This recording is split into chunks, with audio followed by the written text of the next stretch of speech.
Ayan, muli nagbabalik po ang inyong lingkod, guys. Ayan, isang mapagpalang araw, gabi sa ating lahat, isang mainit na araw po sa bawat isa. Guys, ayan, makikita niyo ang ating thumbnail, usapang selosa. Sino nga ba ang tunay na nagselos? Ano ang karapatan para magselos? Ano? Yon, beneficiary. Dapat maiwasan, huwag ma-involve sa love team. Dahil isang halimbawa na lang po, kay Kalingap Edo, anong nangyari ngayon? Kay Arjin, durog ang pagkatao. Yan. Guys, pakiclick muna ng thumbs up kung sa ganun ay suwak sa panlasa ni YouTube. And ayan, maraming salamat sa mga walang sawang nandyan at naniniwala at sumusuporta sa bawat upload ko na video. Dito guys, thumbnail natin, no, nandiyan si Dayan. Ngayon ko lang napagtanto.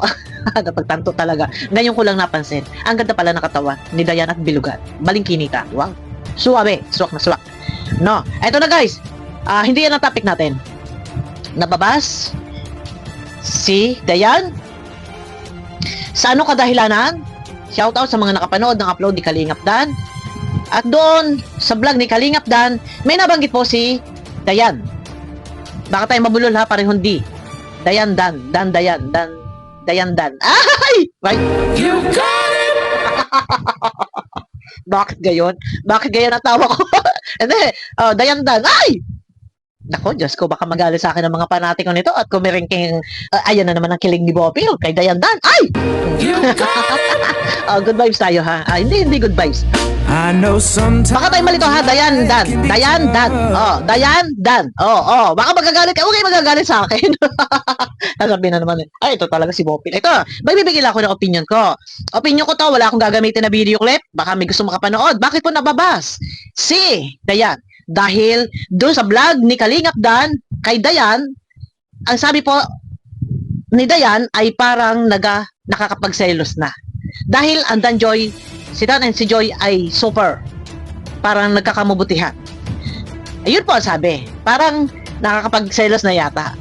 Sa akin, pagkaka-analyze, pagkakaintindi, dahil yun ay binawi, na binigyan ng paliwanag, biro lang, joke lang.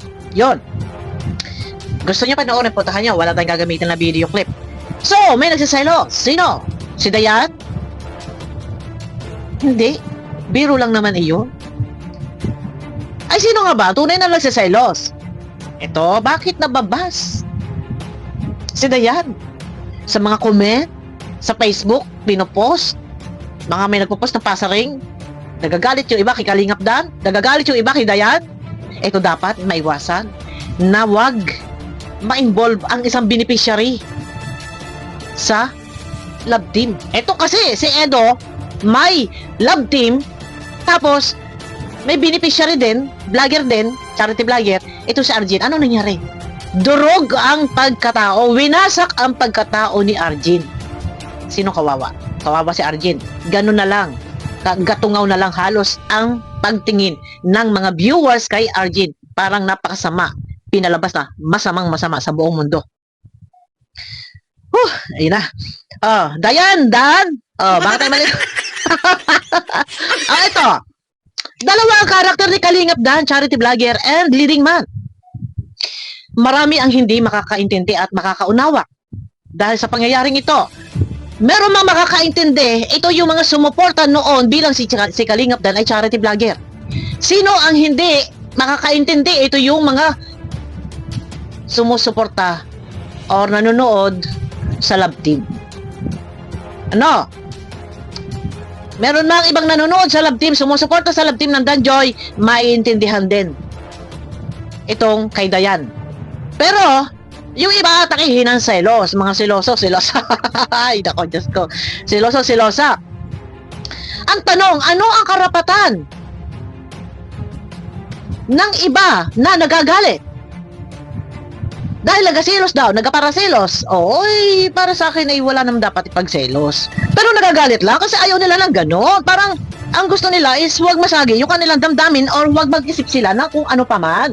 Kasi medyo sensitive kasi medyo parang parang babasaging parang ang tawag dito, parang babasag isang bilog na kristal na hindi po pwedeng masaling at delikado, baka mag-crack, mabasag. Parang gano'n yung damdamin ng iba, yung mga isip ng iba. Bawal silang mag-isip na baka may gusto si Dan kay Dayan. Ah? Oh, beneficiary lang po yan. Pero, ang ganda ng pabahay po ni Kalingap Dan kay Dayan. Salamat kay Kalingap Dan. Talagang ginastusan ni Kalingap Dan ng bonggang-bongga talaga ang bahay ni Dayan. Oh, wow. Grabe. Hindi inisip ni Kalingap Dan na yung gagastusin niya doon ay isave niya para sa pagpapabahay niya na magkaroon siya ng sariling bahay. So, salamat kay Kalingap Dan. Talagang ang pagsuporta niya kay Dan ay wagas. Ganyan dapat ang charity vlogger. Hindi pinanghihinayangan na gastusin ang kikitain sa YouTube para sa pabahay sa kanyang beneficiary. Ganun kabusilak ang puso ni Kalingap Dan sa kanyang beneficiary. At dito kay Dayan. Ano? Isipin nyo ha, ang laking halaga niyan. Hindi lang yata 500,000 ang ginastos dyan ni Kalingap Dan sa kanyang pabahay. Tapos ganito naman ang mangyayari. Nagbiro lang naman ay sisirain naman ng mga ibang panatiko ng Danjoy na wag lang di masaling ay agad ay selos. Ano ang karapatan natin na magalit, mag-isip ng kung ano pa man kay Dandayan? Gayong wala namang relasyon pinangahawakan si Joy and si Kalingap Dan. Ano po ba ang ating karapatan para tayo magselos? Pero naiintindihan ko ang damdamin ng mga Danjoy fanatics. Hindi maiwasan na sila magtamang hinala at magkaroon ng konting kirot at mag-isip, ayun, maghinala, mag-isip-isip na baka si Kalingap Dan ay magkagusto kay Dayan. Ay, ano ba yan? Hindi ko din, ay ko, pero dati before, ako talaga pa may boyfriend. Hinatapi ako ng selos. Putang ina, nakakayop. Nakakabwisit. Talaga. Siya tamang hinala ko dahil pang nakadroga. Talaga, grabe. Pero, eto na. Ang sagana sa akin, ayan, mag-ingat na lang siguro kay Kalingap Dan para si Dayan ay hindi ma-involve dun sa love team at hindi madamay, mabas, pag-isipan ng kung ano-ano. Dapat hindi na sinama yung partner niya. Pero naiintindihan ko as vlogger, siguro minsan strategy din ng vlogger, yung may mga ganong eksena, para dun makikita natin kung ano ba ang bugso ng damdamin ng supporters ni Kalingap Dan. Pero ang nangyari nga ay hindi nagugustuhan ng iba dahil maghahalo-halo talaga ang isipin ng mga yan. Oh, pero para sa akin, ano ba karapatan nga na magselos? Pagsilosan or pag-isipan ng masama si Kalingap Dan at si Dayan. Oh, 'di ba? Ang ganda, ang bongga. Iba na ang pogi, Kalingap Dan. Ang pogi-pogi kasi ni Kalingap Dan. Oh, ayan, bibiyakin niyo na yung 1/4 kay Dayan. Yung 1/4 kay Joy. O kanino yung yung kalahati? May kalahati pa natitira kasi 1/4 lang yan. O kanino? Yung 1/4 kay Mel, kapatid ni Madam Jack. Ay, wala na sila. Ay, kanino ba yung 1/4 na natitira? Ako, Diyos ko, ano ba yan? Ay, talaga, ang hirap maging pogi. Ay! Tako. Yun lang ang akin. Tayo neutral lang dito. Opinion ko lang naman yun. Wala naman din masama doon sa sinabi ni Dan. Ay, ni Dan. Dayan tayo ha. Wala naman masama sa sinabi ni Dayan. Hindi tayo dito pwede magpaka-porjos, magpakagalit at awayin ko si Kalingap Dan. Kalingap Dan, bakit mo sinasaktan ang damdamin ni Joy? You got it!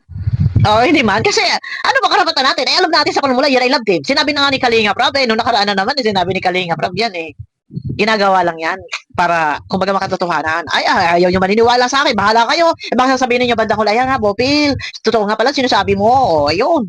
O, pero wala ba tayo kasi karapatan, guys, na mag-isip na kung ano pa man? Kasi love team naman din and biro lang naman din yung kay Dayan. Sabi nila, shout out sa'yo, Sis Maricel. Ano nangyari kay Sis Maricel? Sis Maricel, ang puso mo. Baka madurog. Shout out sa aking mga kasama sa Team Bopil.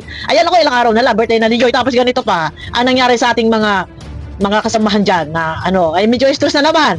Ilang araw na lang, birthday na ni Joy. Ayan, nagwe-welga na naman ng iba. Nasa kirot na kirot ang puso.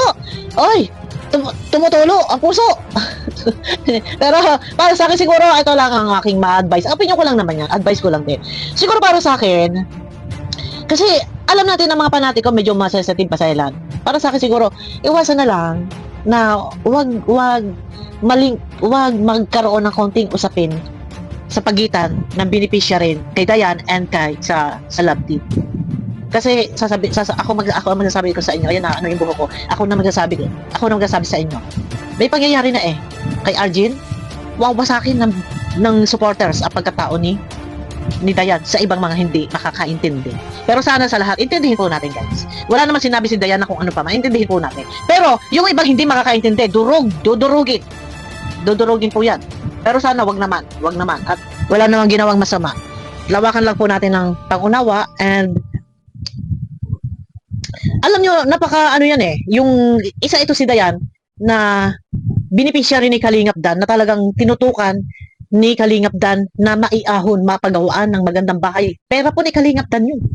Meron man na iba na nag-share, pero mas malaki po ang share, ang nagastos ni Kalingap Dan sa sarili niyang pera para mapagawan si Dayan ng napakagandang bahay.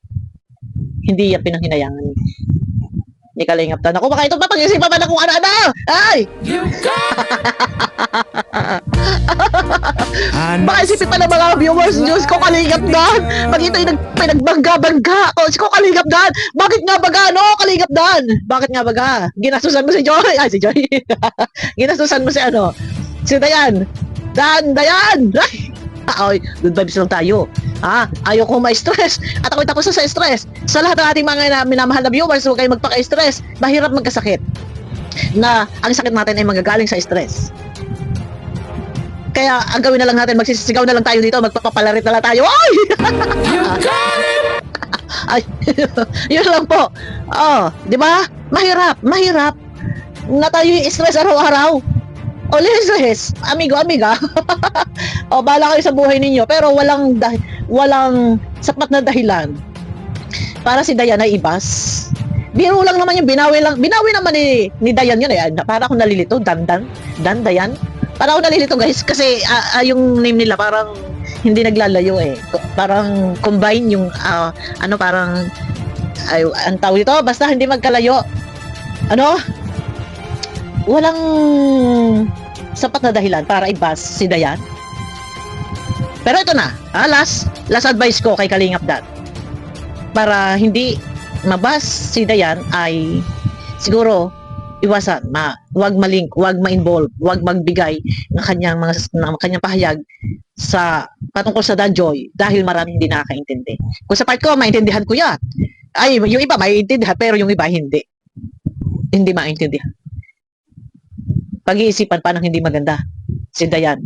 Di ba? Yun lang sa lahat ating mga minamahal na viewers. Relax lang. Kasi wala namang sinabing masama. Tatawa na lang. Sa totoo lang natatawa. Natatawa na lang talaga ako sa mga nangyayaring ito. Natatawa na lang talaga ako. Pero maganda yan, strategy ni Kalingap Rap. Pero yun na sisikat, mapapag-usapan. Normal, kaakibat ang negative. Siyempre, nandiyan din positive na mga reaction, komento ng ibang tao. Kakakibat naman na yan as vlogger Pero pagka yung iba ay bago-bago at pikon, hindi sanay, talagang stress ang abutin. No, maghahalo-halo ang mga isipin. Pero, ay nako buhay. Ano na naman, umiikot na naman ang mga issue.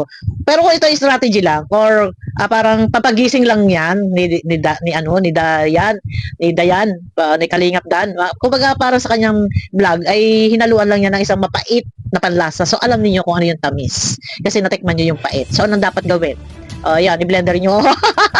Lagyan nyo ng sugar, honey. Ay! Ayun na guys. Sige, magbahala kayo. Magsilos-selos kayo. Wala akong pakialam sa mga selos niya. Ako stress pa ako, Duterte. Ayun na guys, sumagan nyo ako sa akin next video. Iwasan lang siguro. Yun lang masasabi ko. Wag mo sa akin ng mga panatiko pagkatao niya ni Dayan pagka hindi na hinto. Ayun na guys, sumagan nyo ako sa akin next video. Sana iwasan na, tigilan na si Dayan para wala nang problema. Ayun, lawakan ng pag-iisip. Dahil yan ay love team lang, wala tayong karapatan tayo magselos. No, yun, love team. Sa mga panatiko ito. Wala tayong karapatan na tayo magselos sa sinasaktan daw si Joy. Abangan nyo ako guys sa aking next video. Yan pakiclick na thumbs up.